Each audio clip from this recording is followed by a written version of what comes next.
Yeah, thank you for inviting me to give a talk here, Anil, and also, I think telling me that I have to work for the individual, but unfortunately, this talk is going to be for the masses of our country. And we're looking at speech interfaces, which can go a very long way in helping the marginalized sections of society, especially in the context of COVID and other things that we have looked at. Can I have the next slide? Yeah. So we are looking at the unlettered and the speech challenge. What I'm going to talk about is more about the inclusive part of the accessibility rather than assistive technologies per se. Anil is already doing that, and we do help him whenever he comes and harasses us actually into not being responsible enough. So we're looking at the 80% literate in our country who can sign their names in their native language. Although functional literacy is supposed to have reached 80% literacy, it's really that people cannot use the internet today. Look at this disability, officials statistics say 3%. I think Namita says it's almost 6% or something like that, out of which I think 50% is visually challenged people. And the problem is we want to revolutionize to some extent the, especially for people on the boundaries, very harsh circumstances, I must say. I don't know how many of you have thought of this. QWERTY keyboard, which started out, is extremely painful for Indian languages. Even for English, it is painful because it started out with a mechanical typewriter where they didn't want the keys to jam. Okay? The keyboard never changed. And Indian languages have a very nice, rich structure called aksharas. And then you find that when you have to do finger typing for Indian languages, it's really a pain. You're slower, much slower than handwriting. So we started out, I was saying that the whole idea was how can we bring Indian languages and computer interfaces. Computer was primarily in English. Can we do something for the marginalized sections? So we built handwriting and speech interfaces for the people. I'm going to give you a little bit of history on what we did, which did not succeed. So first thing that we did was we said, let's make the open source Linux operating system, which was, I think it started out in 2002 or whatever, and in 2005 we had what are called multimodal interfaces to the computer, where we had handwriting and speech recognition systems. It was isolated word recognition, and we essentially designed, tried to design Indian language keyboards that didn't really take off very much. And then we also started on parallel stuff. At the time, I was a little worried that when we did, in fact, we made the C compiler Indian language friendly. We got errors in Indian language and things like that. They were low takers.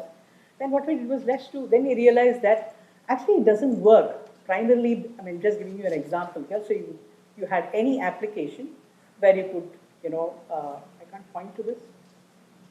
Oh, sorry. So we could do something like this. We're going backwards. Or? That's enough. Laser pointer. How do I? Show her the laser pointer. Yeah, I just want to go back. Yeah. Yeah. First is the button. This one? Yeah, this one. Okay. So what we did was you could, type in this handwriting strip here and it would go into any application. And it was quite fast actually, and people found it quite interesting that they could do this. We also had a speech interface here where you could speak into there's a microphone here at the bottom, where you could speak in, and you could also get the interfaces. And we're talking about this for normal people, and we got this running quite well, and you could even log in using your voice and things like that. I'm talking about 2005 to 2008. But the problem was we found that we really didn't get many people excited about it.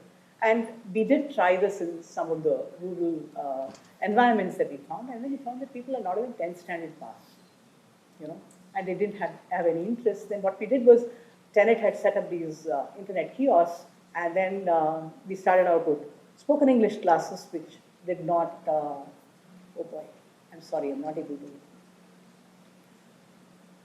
Yeah. So we did this and we said, let's do grade 10 and first of all, people have to get educated a little bit. Then we did what is called the learn, practice, and evaluate. And in the learn, we had a very interesting thing. We had what is called ask the teacher over here, and it would speak back how to answer this question. And then we had a practice and then evaluate, and it'll tell you correct when you're right and wrong and so on. And then we also generated question papers online according to the blueprint. And then we had some very good success with this. We almost had 89% pass in 2008. And we further enabled with a lot of speech interfaces for the visually challenged, where instead of using the keyboard, they could actually speak into the computer or use a key press or whatever it may be, 2009 to 2012. Then, of course, this came to an end because the syllabus changed, cell phones begin to proliferate, and no more were the kiosks available. Then from 2009 to 2018, with the small form factor of the, cell phones, development of speech interfaces for the visually challenged we did, and we actually built 13 screen readers, 13 Indian language speech synthesis systems, and we have, as Anil said, 13 flavors of Indian English. Sorry, this is not Indian language, it should be Indian English over here. So you speak in a Tamil accent or whatever it may be. I'll tell you how this came about. Actually, we built screen readers and we took it down south to in Trichy, and we taught people how to. We also ran the basic computers for the visually challenged, and we ran this in Trichy, and we taught them how to type in Tamil using the keyboard and the voice as the audio with audio feedback, and people were able to do Excel, spreadsheet, and internet, and email, and so on.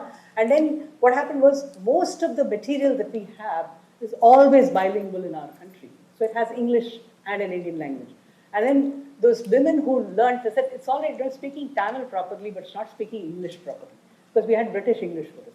That is when we realized every English there is a flavor. We now have, I think, 14 English flavors for Indian English. So that's what we did. Then along came this, we also built telephone interfaces to multi prices. So we had speech recognition and synthesis both being done at IIT Madras. And the screen readers were also launched in 2012. And this is an example of a class going on at IIT Madras. This woman is actually having a braille. She had a book in which it was, there was a braille page over here, and then what she did was she would read it in braille and type it using the keyboard over here, and this is what she was able to type. Okay, so and then finally we completely made them get rid of the keyboard itself. What was the success of this?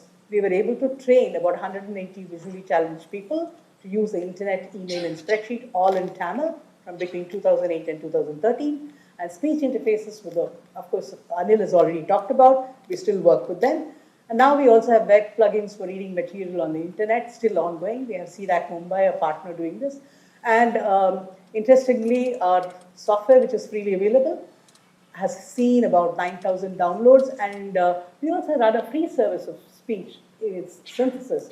And we're very surprised. One day a server came down and suddenly I get frantic phone calls from someone saying, I'm making a game. I'm playing a game with the speech interface. And then we had to quickly so now we make sure that our server is running. Every morning somebody checks that the server is actually running. We did this. Now, in 2018 onwards, we really became very ambitious, and we said, can we leverage other speech technologies like machine translation in addition to speech recognition synthesis? I must tell you, this is the brainchild of Professor Rajiv Sangal. We have 1539 Indian languages, and out of which 22 are official. English literate population is 10 to 12%. Most of the Indian population is excluded from the benefits of the internet. Literacy levels in India, 80%, as I already said, they can only sign the name. And how do we assimilate young English challenge, unlettered population into the mainstream? 35% less than 25 years, for 51% less than 35 years. So we said we need to do speech-to-speech translation. This is what we started out with. And here, this is what we do. This is a consortium effort. So you have automatic speech recognition here. And there is so it gives you the transcription of what is spoken. Then there's some manual editing. Then after the manual editing is done, for example, patent becomes pattern here. Then it goes through machine translation makes some mistakes over here. See, for example, it thinks LED is Netritva, which is not correct, and then you correct it here and text-to-speech synthesis. I'll just show you what is the motivation for this? Education in the mother tongue is also a major thrust of the national education policy, skill development amongst youth, huge number of lectures are available in NPTEL. I don't know how many of you know, there are almost 50,000 lectures available in NPTEL and SPIAN in English, okay? And and what the technology that we have done actually reduces the human effort by almost 75%, and we want to ultimately scale this technology to school education, you know. And what are the challenges that we have? We have a number of challenges. Conversational speech, Indian English, and it has to work for various accents. Word ordering, for example, when we translate from Indian English to Indian languages, the word orders are different. It's a problem for machine translation. Domain terms, we're talking about technical lectures, so we should not translate domain terms. For example, data structures should be data structures in Hindi too. Code switching, we always say, aaj I am busy, for example. We would like to make sure that we also handle code switching. And finally, the video has to be, the resynthesized audio should be synced back to the video. And we always find that Indian language sentences are much longer, so we do some kind of lip syncing. So now I'd like you to play the first video for me.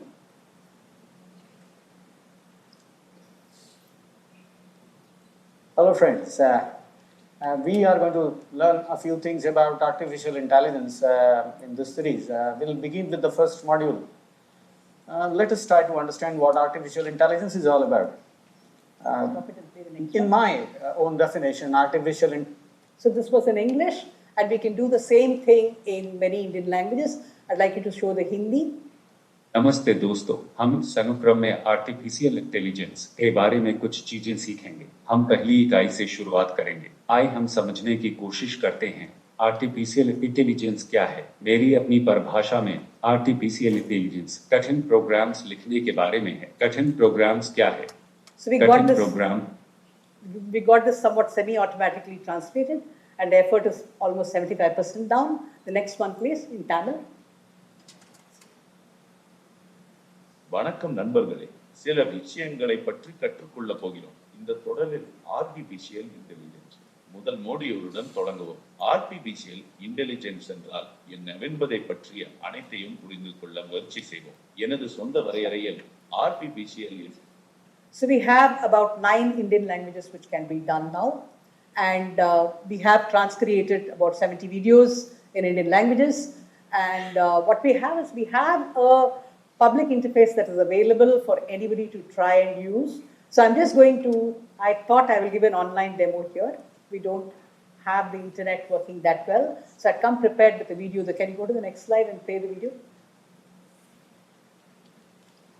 Up this. Go to the next one. So this is something that I created just yesterday using our website. Now I'm going to upload a video and we'll get it translated from English to Hema. So I'm just taking a clip from it. It's uploading a video now. And uploading it. Then I'm choosing. I selected language. It's general English. Then I get it translated to Hindi. And this video is in male, so we use the male voice. Then I ask it to do end-to-end regeneration. Deep in the jungle stands an old abandoned well. We took a part of It curry contains tales. no water. Weeds grow out of the walls. It's Sand transcribing and now. stones cover the bottom. No one ever visits the well these days. There have been rumors that in the still of night, from deep within, strange sounds are heard. Karadi is my name. So I it's am a translated. bear. I have lived in this jungle for many years. This is the transcribed The day text when and this is I the peered translated into the text. abandoned well, And now I it's thought recreating I the saw a video. large bone lying among the stones. I think the bone belongs to Buddhuraj the lion.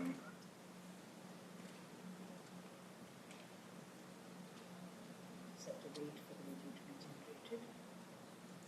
So if you notice the speech recognition, there are some जंगल की गहराई में एक पुराना परित्यक्त कुआं है। इसमें पानी नहीं है। दीवारों से जंगली पौधे निकलते हैं। रेत और पत्थर नीचे कबर। कोई भी इन दिनों कुएं में नहीं आता। अफवाहें हैं कि अभी भी रात में अजीब ध्वनि हुई। So we can actually do the online, huh? We can do online recreation of the video. Of course, there are errors because if you notice the speech recognition has errors and the machine translation has errors, which needs to be corrected. And, we have now, for example, this was the pilot project which we did from 2020 to 21. The government finally believed that we can actually deliver something. And now we have a grand vision. Can you just, let me show you the, can you play this video? So what we're saying is now, doesn't matter what language you know. Ultimately, you must be able to listen. ஊட்டிக்கு போகலாம். ஊட்டி is a hill station in Tamil Nadu. Howdu. Ooty is a very beautiful place. Okay, we will enjoy a lot. Go to the next video.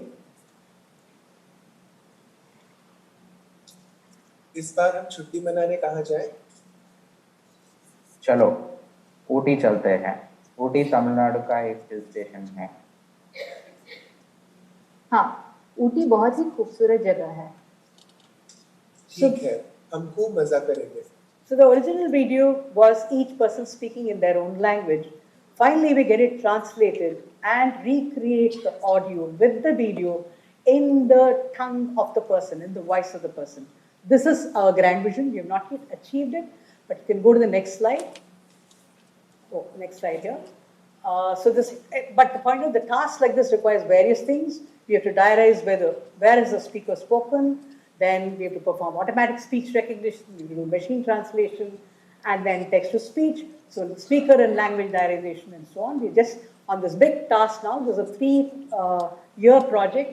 We are a consortium of 23 institutions who are attempting it. I'll just show you next what we have achieved so far.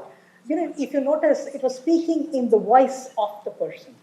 I wanted to speak in the voice of the person. This is where we are. Can you play that first video, the source video? Not this one, this. Good morning, dear participants, and welcome to the first module of our course on body language. Stop it. Play the As next all one. of us are aware, This is the original lecture which is there in English, and we're trying to make it in her voice in Hindi. Good morning, प्रिय प्रतिभागी और body language पर हमारी पाठ्यक्रम के पहले module में आपका स्वागत है. जैसा कि हम सभी जानते हैं कि बॉडी लैंग्वेज इस अभी So this is what we have been trying to attempt. I must tell you, but voice conversion is a very tall order, primarily because the lectures are completely conversational speech. And this was done with very great difficulty. I must say the limitations. This is a humanities prof who is speaking very nicely. Our engineering profs speak terribly. They have so much disfluencies. I'm including myself. I'm also an engineer. So working with engineering prof voices is a much taller order. Deepa's voice, we could not get it done this way. And finally, when we have speech interfaces, the next thing that we thought was I also do quite a bit of work on EEG. I must say that a lot of these things came about because I have a sister who has a stroke, and I thought, can we make her communicate with us through EEG? And we built a very simple interface. It's a single channel EEG-based system where you can use eye blink. Of course, Anil, as he rightly says, we think of the user blinking the eye all the time cannot be very comfortable. But this is the best that we could do because we could detect eye blinks very well in EEG. And go to the next slide. And so basically we use something like a T9 predictor to produce the speech output. And I think I'll just take last 2 minutes and be done.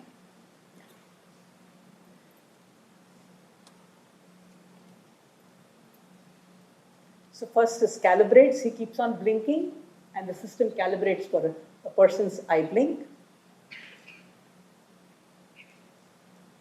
And then there's a T9 predictor. This takes a little bit of time and it also tells us how difficult this task is for a person to be able to communicate what we would do in a very short while. It uses a Bluetooth interface between your smartphone and the headband that person is wearing. It's only a frontal channel. It has only one single channel, Eurosky. And we bought that because it's one of the cheapest interfaces that we can buy. So just the person has done TH.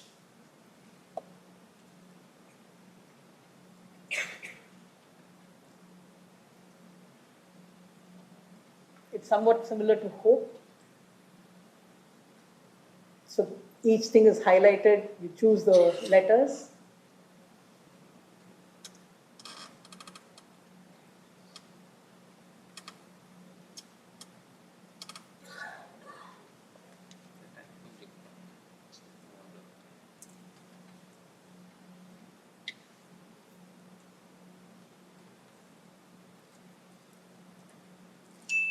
They'll do a double blink. Yeah, I'll close with this, just 1 minute.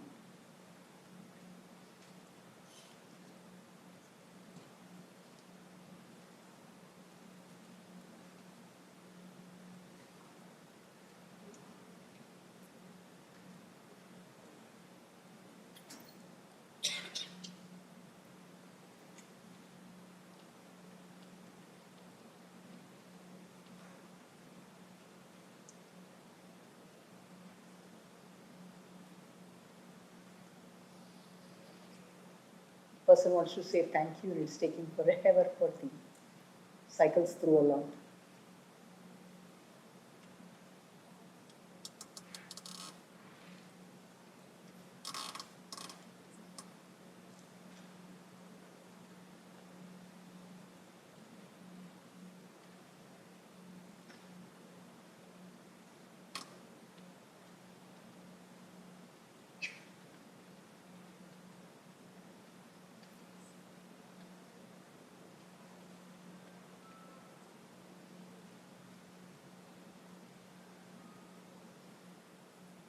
It did speak, supposed to have spoken, it speaks thank you actually.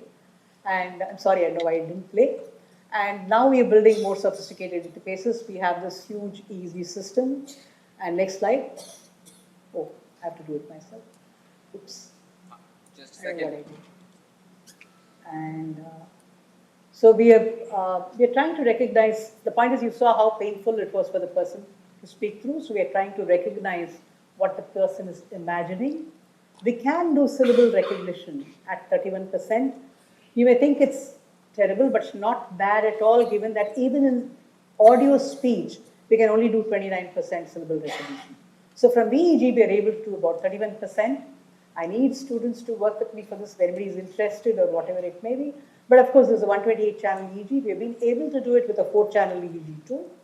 And ideas can be build something which will speak out. TTS now we are doing very, very fast, and there's no problem about that. So this is my talk. Thank you very much for your time. Finally, one last thing.